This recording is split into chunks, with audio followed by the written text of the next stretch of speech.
A very good evening. Welcome to State of Business on our television. I'm Ashing Sani Singh. Let's have a look at the headlines first. Government assures that everything is set to open the airports this Thursday. The all-share price index at CSE reached its all-time high index tally today. News in detail. Tourism Minister Prasanna Ranatunga said that country's airports will be officially opened for commercial passenger transportation and tourists from January 21st, strictly following health guidelines by the Ministry of Health. Exclusively speaking to the R Television in Colombo today, Minister Ranatunga said accordingly, the Bandaranaike International Airport at Katunayaka and Mattala Rajapaksa International Airport will be opened for commercial flights after 10 months. Sri Lankan government as a policy, we have already decided to open the airport for the tourists, and we want to encourage the tourists to come to Sri Lanka. We will look after them, and the health guidelines is there. So I think it's a big challenge to the Sri Lankan Tourism Authority, and it's good for the Sri Lankan people who are living with the tourism. There are about 3 million people who are directly and indirectly involved in the tourism trade. So we have to look after them. That's why we try to open this tourism industry. There are about 3 million directly and indirectly involved in the tourism trade. From the last March, they have been without any income and they were suffering. So the government decided to start the tourism from the 21st of January. Government has plans to receive over 3,000 passengers per day when it opens the airports for tourists from January 21st. An official from the Airport and Aviation Services said that tourists will be allowed to visit 14 regulator-approved locations in a bio-bubble.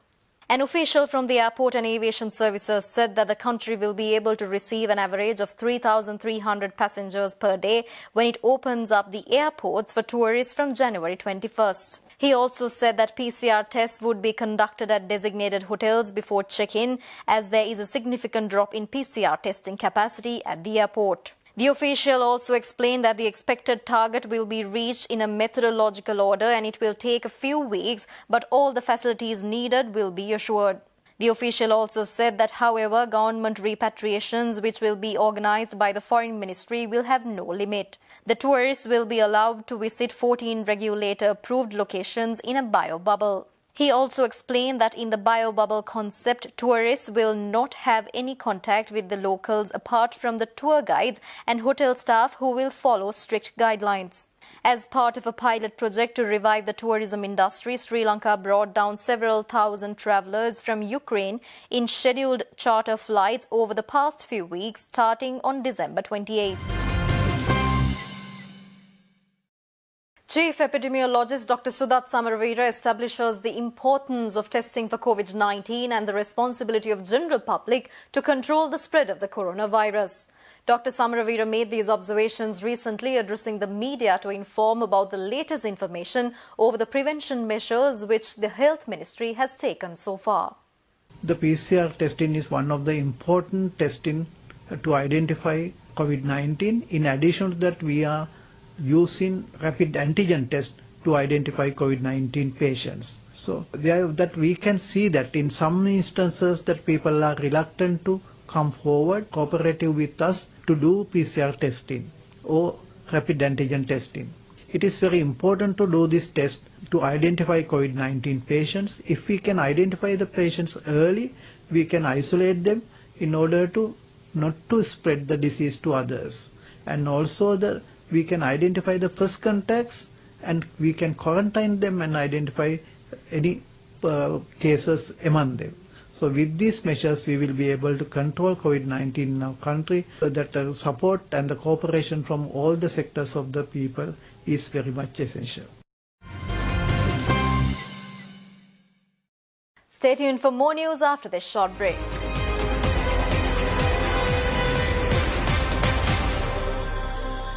Welcome back after the break. Samagi Jana Balawegaya parliamentarian Iran Vikramaratne claims that stock market was manipulated by some persons during the period of 2011 to 2013 and that it was revealed by forensic audits done by a private research institute. Addressing a media briefing yesterday, he charged that the authorities who must have taken the actions against such malpractices also maintained silence. In the stock market, we see that in 2011 and 2013, there were lots of things that happened which were not proper. And these things, right, that were not proper, right, were investigated. The then central bank governor, Indrajit Kumaraswamy, and the monetary board took a decision, and they called for a forensic audit in the country. And there were 5 big reports like this on the forensic audit in the country. 5 big reports. Right, I just brought this report here, which basically deals with the investments in the Employees Provident Fund, in the EPF, right, and all the problems that were there in the EPF. And, one of the issues was pumping and dumping in the period 2011, 12, and 13, right? So people manipulated the market. This report is very clear about it, of what the manipulations that went on. We see here it says that how they took EPF monies and they invested it, sometimes in quoted companies, sometimes in unlisted companies. The investments were being made. Major losses were being made. One after one, there's lots of details here about and non-compliance. Rules and regulations are not complied with. Page 273 in this particular report specifically states that there has been non-compliance. It talks about the involvement of the governor of the central bank or the monetary board. It says clearly here in decision-making where EPF was concerned. Samagi Janabalawegya parliamentarian Iran Vikramaratne also charges that most of individuals who robbed public money had been freed and allowed to take oaths and enter into the parliament. Addressing a media briefing in Colombo, he stresses that something very significant in the country's administration system has gone wrong. What's happening in the stock market today? We know that there has been a big outflow of foreign investors from this country. In terms of rupees billions, that's in 2020 has been 51 billion of an outflow just during this period. In 2019, foreign investment as a part of turnover was about 20%. And then in 2019, in 2020, it dropped to 3.5%. So foreign investors have basically fled. Local investors have come in. All I'm saying here is there seems to be a pattern here, like happened in 2011, 12, 13, when there was corruption in the stock market. People in high officers were involved according to these reports. They had an opportunity to go before the auditors and make their case, but they did not make their case. We must be careful. It's not the message. We also have to watch the messenger. That people have been convicted of murder. They take oaths and they come into parliament. This is the Sri Lankan system. It's not I. It's what the courts of this country have said. They come in. Rogues, people who have robbed, people who haven't been able to give proper answers, they are free. They are free today, right?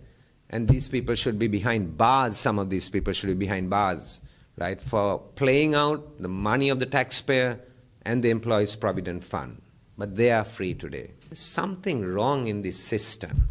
Something wrong in this system. And this case in particular demonstrates that there's something wrong in this system. So we see that just in 2020 on the EPF, because I was talking on the EPF, right, the Employees Provident Fund had investments in the stock exchange of about rupees 84 billion. And the losses as of 30th September were supposed to be about 20 billion rupees. So I think while some people might see this as an opportunity to make quick bucks, particularly those who are in the retail trade, I think if you look at the 2011, 12, 13 story, we need to be extremely careful that there may be a replay of that same story now, and therefore we should be cautious. The all-share price index of the Colombo Stock Exchange reached its all-time high index tally today, closing the 10th trading day of 2021 on 7,922.66 points. The ASPI also gained 188.09 points today, recording the 8th highest points gain in CSE's 35-year history. The previous highest points figure recorded was 7,811.8 points on 14th February 2011. The S&P SL 20 index, which features the largest and most liquid stocks listed on the exchange, also continued its upward momentum, crossing 3,000 points today, reaching its highest point since market close on 4th December 2019, gaining 100.32 points today to end the day on 3,003.3 points. The market continued to showcase increased investor interest, with the turnover crossing 12 billion rupees for the second consecutive day, recording 12.18 billion rupees today. The consolidated turnover recorded 10 trading days into 2021 is 83.6 billion rupees, which is 21% of the full year aggregate turnover figure recorded in 2020 and 48% of the aggregate turnover recorded in 2019. The total number of trades recorded today topped the previous record, with 67,153 trades carried out within the day.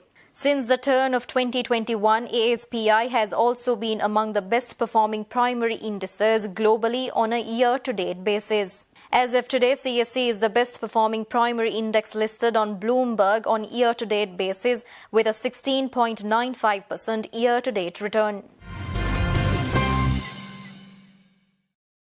We'll be back after a short break.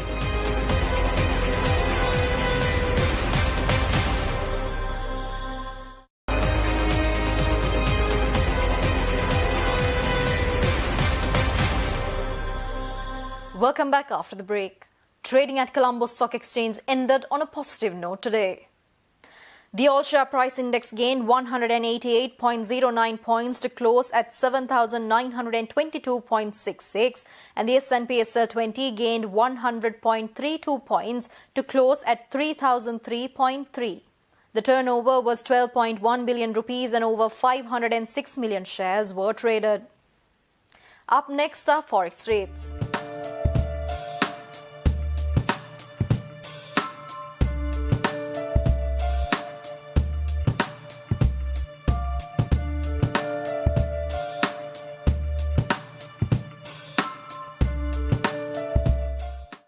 And that's all the news for today. See you tomorrow with State of Business at the usual time. Until then, take care. Good night.